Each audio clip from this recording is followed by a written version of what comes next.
The the Fibonacci series enables you to work out what will be the result if a pair of rabbits reproduce every month, say, producing a pair, one male, one female, and then their offspring reproduce similarly every month, and so on.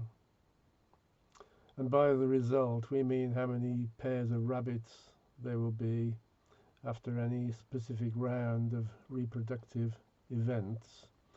And the series goes 1, 1, 2, 3, 5, 8, 13, 21, 34, and so on, where each number is the sum of the previous two.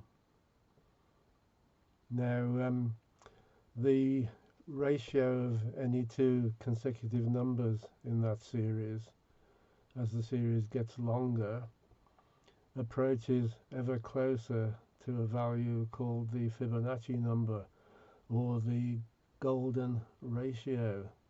And it's an irrational number, so it has no finite decimal representation, but it's about 1.61803 ...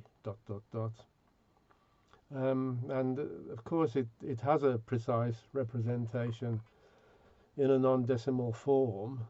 It's half of 1 plus the square root of 5.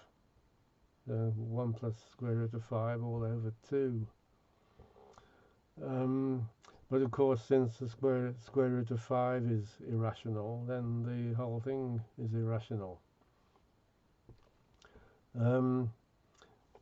Interesting thing is with that ratio, that number, is if you put the larger number over the smaller number, you get 1.61803 ...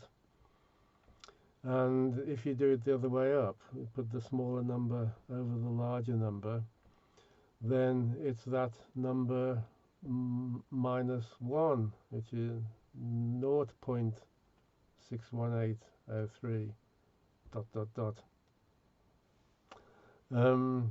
And the Fibonacci ratio, as the ratio of one length to another length, is often seen in works of art and in many other applications of architecture and so on, because it's a very pleasing aspect ratio. It just looks right.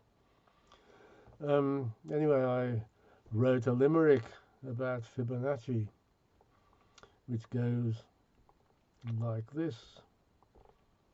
Fibonacci, Leonardo of Pisa, was a smart mathematical geezer.